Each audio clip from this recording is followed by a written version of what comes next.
Hello, everyone. Welcome back. My name is Jeff Mendelson, and this is the One Big Tip podcast. And with me today is Dr. Steven Kirch. After more than 30 years in a successful career as a manager and leader in high tech, Dr. Steven Kirch created his Productivity Growth System. With it, he helps small businesses amplify profit, enhance productivity, and improve business processes. In short, help them put more money in their pocket. In addition, Steve serves on the board of the Gratitude Network, a leadership development organization that works with social entrepreneurs around the world to enable the growth of these innovative companies that are changing the lives of children and youth all around the world. It's an excellent mission to be a part of, and I'm really pleased to have you on the show today. Welcome to the show. Thanks, Jeff. It's great to be here. So I would like to hear a little bit more about this background, right? Because it seems like you've gone up, through the management cycle, and you managed to come up with several business processes and systems to really help a lot of different small and medium-sized businesses, and even some larger ones as well. Really improve their processes and make some more money. How did you do that? Tell us a little bit about your background and what makes you so amazing. Well, it's kind of interesting, the story of me and how I got here. It's a bit unusual because I have a PhD in physics, and not too many business coaches have a PhD in physics. And I spent, as you said, right, 30 years in high tech, working for a couple of little companies, one on the East Coast, IBM. Some people may have heard of that one. And then Intel recruited me to come to California. And a few years into my time at Intel, I was offered the opportunity to take the course, The 7 Habits of Highly Effective People. And I found it transformational for me personally. It was just eye-opening, all the different things that changed for me. And they were taking the entire organization through it, 1,500 people. And I knew they were looking for instructors. So I put my hand up. And I've been a certified facilitator of that material for 25 years. When I contemplated this thing they call retirement, leaving my corporate gig, and that happened about 6 years ago, I hung up a shingle as a productivity coach. I thought, what a great thing to continue to do, because I loved the teaching aspects of taking this material and giving it to other people inside Intel. In fact, Intel requires all senior leaders to teach at least 3 classes a year. It's kind of unusual. That's why they perpetuate the culture. But what I discovered, Jeff, and I'm sure your listeners will appreciate this, is that small business owners, entrepreneurs, have absolutely no clue what their time is worth, right? A piece of that is because they're wearing 17 hats a day, right? They're doing this for 5 minutes and this for 10 minutes, and then they finally get to work with a client or do something that they feel is useful in their business. But if you ask them what's the value of an hour of their time, they don't know how to measure that. What's interesting about that point is that, I would say the early journey entrepreneurs, they'll just be like, well, my time is worth $100 an hour. My time is worth $250 an hour, or they'll copy their lawyer, and just say, well, my time is $500 an hour, whatever that is. Right. But what happens is that number does not truly represent all of the work and all of the investment that you have put into your business in order to really make it productive. When you ask people that question, like, how much is your time worth? What are some of the funnier answers you receive? That really get you like, okay, yeah, I can disprove this thing in a second. Yeah, but you're exactly right. Most of them will quote what they charge their clients if they're like a business coach or somebody that provides a service like a CPA. They'll say what they charge their clients. But if you look at their time in aggregate, of course, they're spending part of their time being an administrative assistant because they're doing their calendar work, or they're doing their own bookkeeping, or they're doing, they're chasing shiny objects on Facebook, or something, right, when they're supposed to be working. And that was the problem. And the other piece of it is, you know, I would tell somebody how to do this, but it would take me longer to explain what I want to have done than to just do it myself. And they won't do as good a job as I would anyway, so I just do it myself. The fact that they have to do it 20 times a week, and they would only have to tell somebody how to do it once or maybe twice if they corrected it, that they just don't get that. That superhero syndrome is, it's a tough thing to break through, right? Because not only do you have to, come up with a way to get whatever idea or to get whatever aesthetic that you're looking for out of your head onto paper and into someone else's head, right? You also have to deal with the follow-up of getting it done.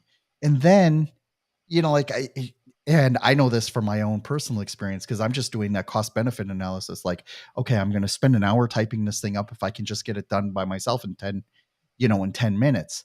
But the truth of the matter is the lack of focus of disengaging from working on what's important, investing those 15 minutes into actually doing that task, and then divesting your attention from that into something else and, try to make that whole puzzle work day after day is actually very, very counterproductive, right?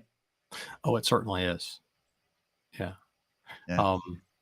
So what happened to me as a coach, and I was getting clients, what happened to me was I realized that I needed some other way to sort of hook potential prospects, right?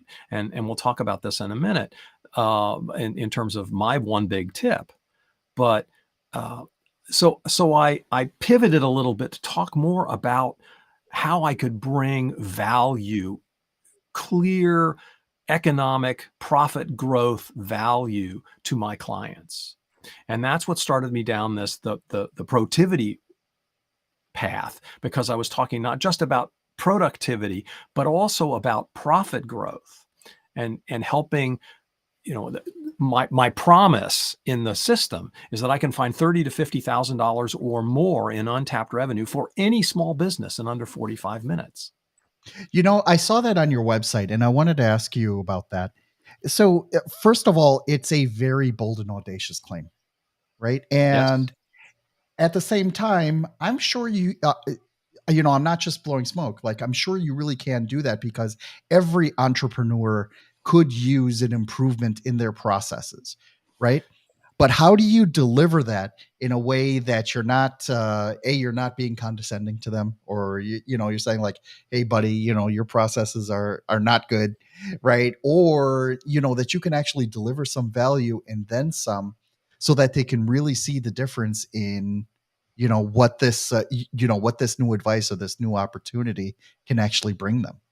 How does that work? Well, I think that's part of the power of the system, the productivity growth system, is that I have a very methodical way of going through the things that all small business owners struggle with.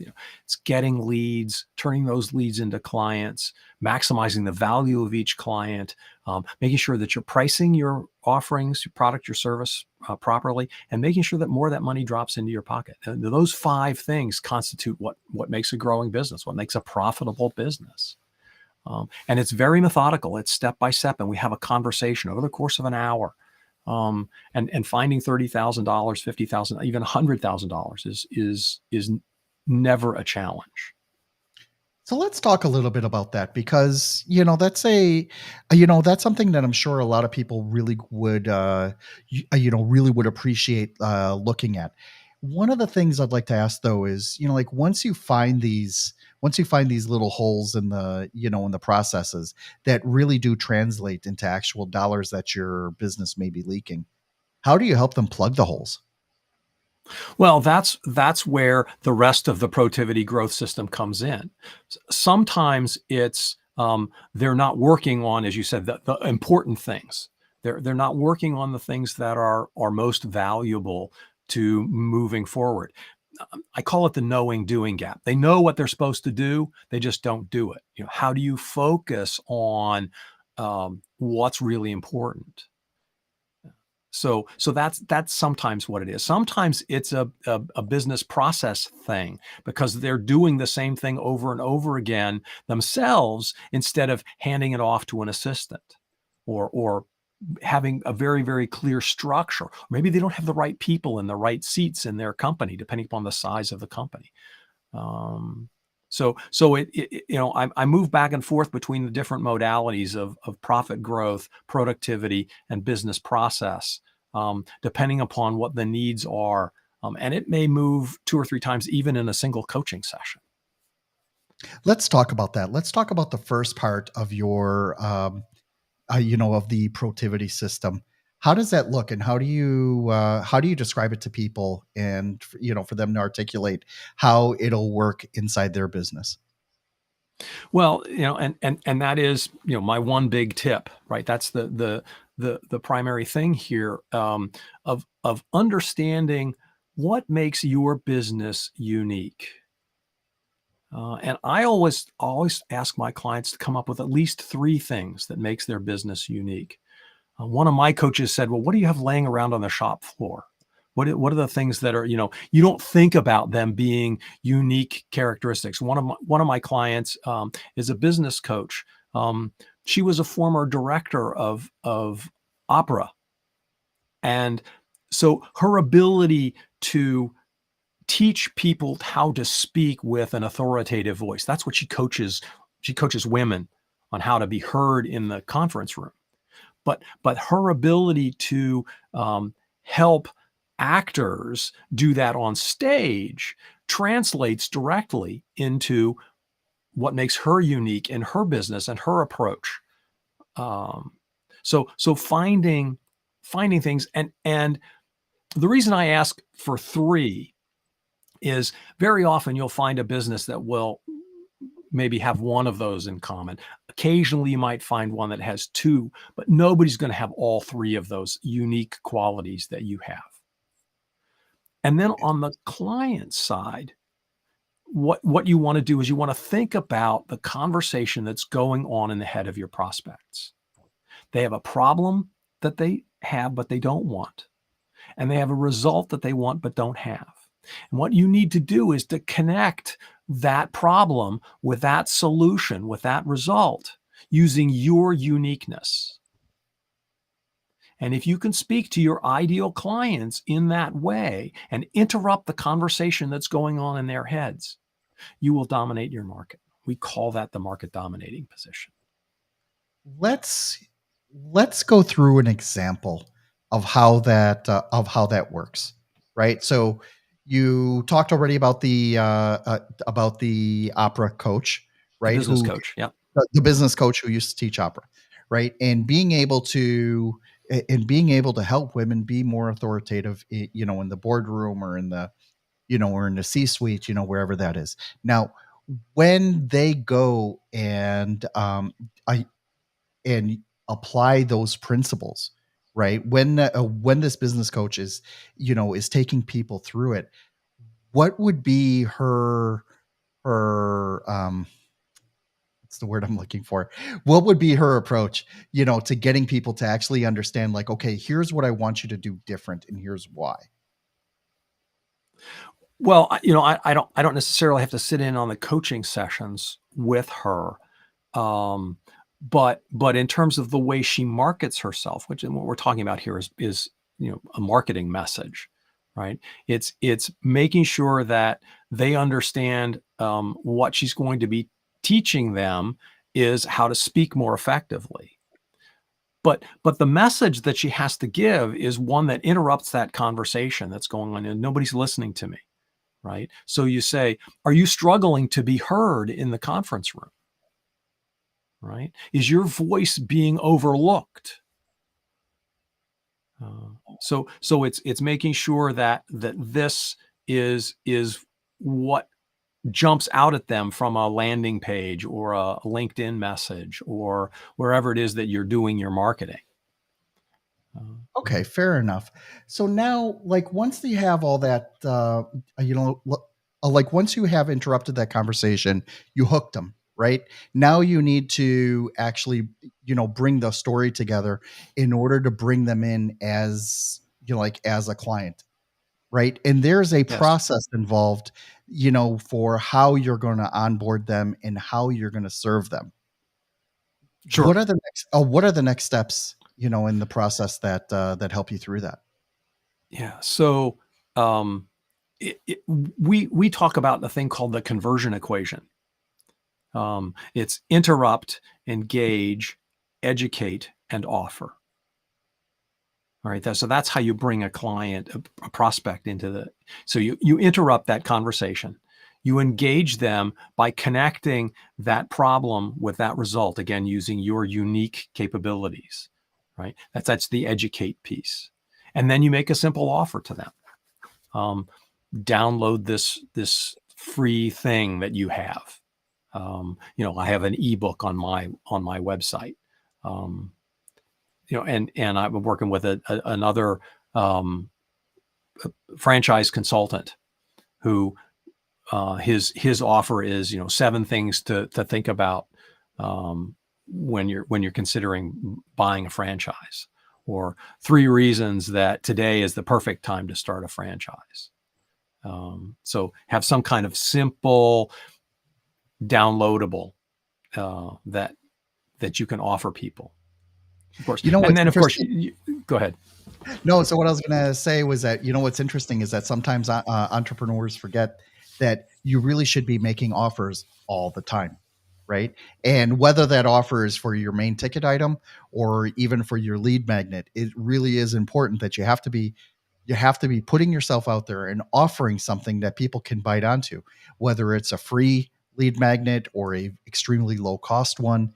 And it really should be about, like always be closing, right? You should always be closing them just to get their email address. You should always be closing them to come in on your tripwire offer, or you should be trying to close them on your high ticket offer, like whatever that is, whether it's a consulting project or whatever type of of coaching call that you're putting together. You want to make sure that you're able to deliver that product, to the highest level and as fast as possible. Yeah, you have to recognize, first of all, that only 1 or maybe 3% of the people that come to your website are ready to buy now. So you have to enter them into the buyer's journey somehow by offering them something which is non-threatening. They're probably not ready to have a phone call the first time they interact with you. But you're right. You always have to be offering them something of value, something that's going to help them with their business and want to be in relationship, want to engage with you. After your introductory call, like that you have with someone, and you make this bold promise that you can help them find, all of this leaked money in their business processes. What's the next step? Like what happens after that? Do you is that where you work them into, like the next step of your offer, or are you sending them off to a course? What does that look like in your world? For prospects in my business, it's a simple question, right? Would you like some help? I lay out the roadmap of, we're going to work on this for a while, and then we're going to work on this for a few weeks, and then and we talk through how that engagement will play out. Um, and then it's an invitation to either a group coaching or a private one-to-one coaching. Amazing. Wow, that's it. What's really cool about that is that the offer part is that you put out there is actually the more interesting part for me, because when I'm looking at it, it's you're giving them an offer for a unique opportunity to find something that frankly you're not hearing a lot of, right? You're telling people right away, this is exactly what I'm going to do for you, within this first hour of meeting me. Right. And Yes, what happens is that, it's such a powerful statement. It's something that someone can immediately light up to and then, take action on, when they're ready. Right. that's right.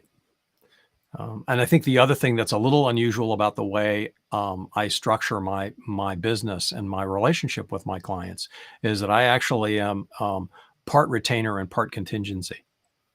So I actually don't. It's, most business coaches, you pay a retainer and you get what you get. No, I don't take a full fee in terms of my monthly coaching cost, but say you return to me a piece of the revenue growth that we achieve together in this relationship. Amazing. That's a great way to do it. The guys on Shark Tank do that a lot as well, where they take a piece of the company, because they really are bringing, that much more awesomeness into, the products that, that these people are selling. So thank you so much for sharing that. Can you please let everyone know how they can learn more about your company and how they can reach out to you directly? Sure. Yeah, the company is Profit Minds, and profitminds.net is the website. You can also connect with me on LinkedIn. And if you go to the website, you can download my free ebook, Mind Your Profits. Amazing. Amazing. Thank you so much for sharing that. Make sure to get all that into the show notes. I really appreciate you taking the time to speak with me today. It's been a great conversation. And, I love nerding out on, these productivity tips and frankly, what people need to be hearing time and again in order to improve the business processes within their own businesses. So I really appreciate you taking the time to speak with me today. Jeff, it was a pleasure. Really enjoyed it.